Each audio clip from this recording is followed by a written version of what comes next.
E in questo di funesto di cuori, sbarliccicumi vari, coppie che scoppiettano allegre, io sono sola come un cane, quindi mi appresto a fare un tutorial. Mi è stato chiesto di spiegare come ho fatto l'effetto acquerello del video di Clio, che vi linko nel caso non abbiate presente di quale sto parlando, e per l'occasione ho richiesto su Facebook una foto da una fan, nel senso che d'ora in avanti invece che andare a cercare foto su Google per fare i tutorial, userò quelle che mi lasciate voi a disposizione nella pagina di Facebook, basta postarle in bacheca. Così quando io dovrò fare un tutorial andrò a cercare nella mia bacheca tra le vostre bellissime foto ad alta qualità, che implica che abbiano il lato lungo di almeno 1000 pixel, e ovviamente citerò l'autrice della foto, o la modella o entrambe, basta che mi lasciate i link eventualmente che vi interessano. In questo caso la foto è stata fornita da Senia Ferrante, se non sbaglio il nome, della quale comunque nell'info box vi lascio il link, così se vi interessa potete vedere la sua galleria fotografica. L'effetto ad acquerello è piuttosto facile in realtà. Ovviamente riuscirò a spiegarlo incasinando tutto come al solito, però in realtà è facile. Unica cosa, non usate foto sgranate perché ieri sera ho provato e la Daniela lo sa e viene fuori una porcheria, cioè l'immagine deve avere una buona ombreggiatura fluida, diciamo, non a pixel, a quadrettoni, perché sennò viene uno schifo. Quello di cui abbiamo bisogno è una foto e una texture ad acquerello. Io l'ho cercata su Google, basta che scriviate watercolor texture e ne trovate a pacchi. Or dunque, come al solito duplico il mio livello e uno me lo tengo buono per ogni evenienza e vado intanto ad aumentare il contrasto perché la foto, sia che sia in bianco e nero o a colori, non ci frega niente per questo effetto perché quello che ci interessa è luce e ombra. Quindi con CTRL M vado ad aumentare la luminosità e a intensificare le parti scure perché a me interessa che poi si vedano bene tipo gli occhi, la bocca, i lineamenti marcati del volto e il resto della foto. Do l'ok siccome serviranno abbastanza livelli con la texture ad acquerello, per questa volta creo una cartella che denomino W, che sta per watercolor, nella quale andrò a inserire la texture. Infatti prendo il file e lo trascino sulla mia foto, questo lo posso chiudere, e lo vado a, trascinandolo, inserire dentro la cartellina. Ora se voi cliccate sul triangolino della cartella vedete che si apre e si chiude mostrando o nascondendo il suo contenuto di volta in volta. Questo servirà quando io avrò molti livelli di texture e quindi li vorrò tenere tutti raccolti assieme. Non serve che l'immagine della texture sia grande come l'intera foto, però diciamo grande tipo la metà, comunque abbastanza impegnativa come dimensioni.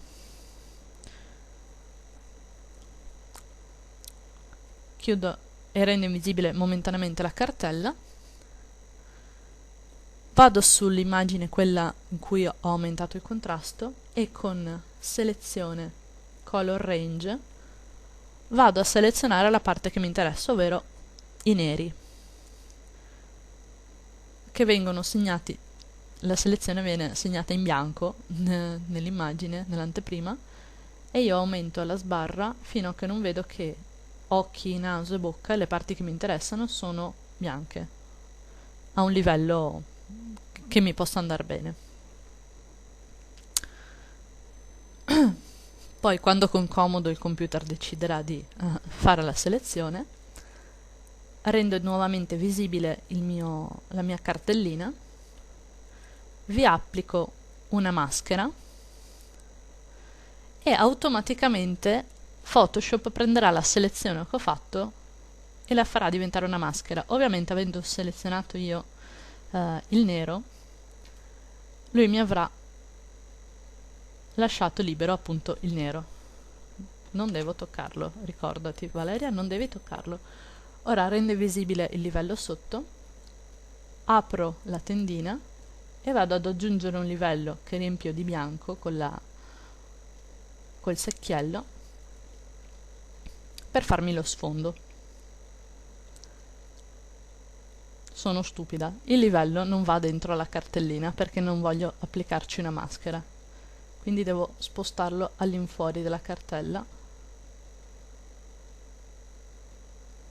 possibilmente sotto, non dentro la cartella, sotto. Ce la puoi fare, Valeria? Bravissima. Ora, appurato che il bianco è un livello non dentro la cartella, ma all'infuori di essa e sotto, spero voi ci mettiate meno di me, posso andare a riempire la mia selezione di acquerello.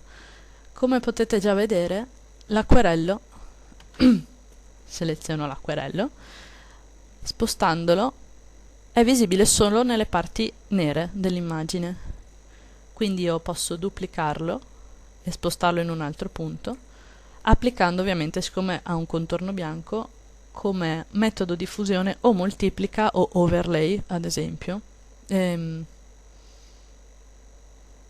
o moltiplica o darken, volevo dire, colore più scuro, e vado a riempire l'immagine, non tutta, solo le zone che mi interessano. Posso anche in alcuni punti ruotare la texture, posso anche cambiarle colore volendo, ad esempio ne duplico una e con CTRL U invece che azzurra la faccio più tendente ad esempio al viola o al verde.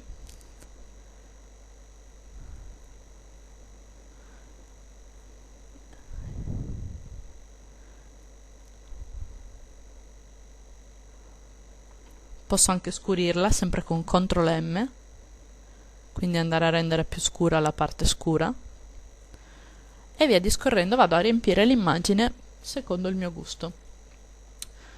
Dopo, se uno vuole, può aggiungere ulteriori macchie con dei pennelli magari con la forma strana, oppure andando a scaricarsi dei pennelli a forma di macchia o proprio delle immagini di macchie.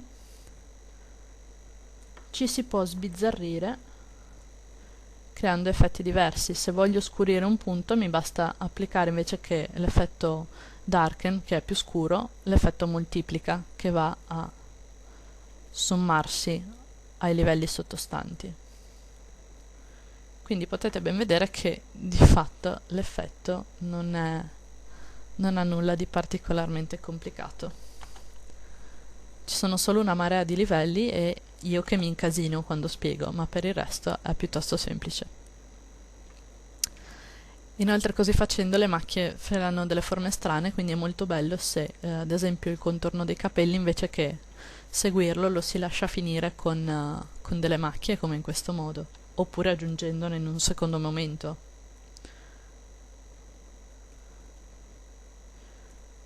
Ovviamente l'effetto di colori diversi si può aggiungere anche con dei filtri sopra all'immagine, ad esempio, invece che cambiando il colore delle macchie, però cioè, a vostra discrezione.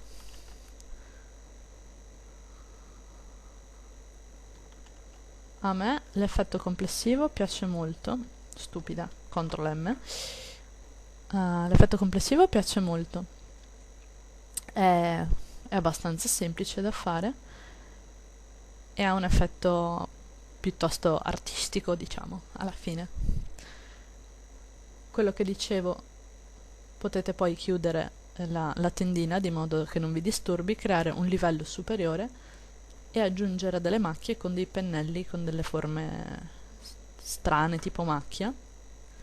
Ad esempio questo qui, che a me piace molto. Vado a prendere il colore da un punto dell'immagine e ci aggiungo delle macchie superiori, magari non ho opacità 100 ma un po' più bassa.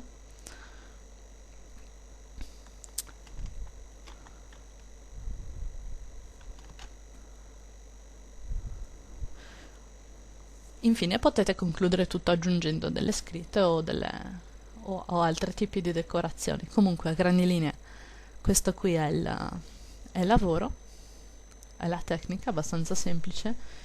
Nel mio caso ho fatto un po' la baggianata di prendere una texture in cui si vedevano anche le linee della carta, per cui vedete che in alcuni sono in diagonale, in altri sono in orizzontale, quindi cioè se vi piace potete usarlo benissimo, altrimenti cercate una texture che si possa ruotare senza ottenere effetti strani. E per oggi ho finito. Microfono.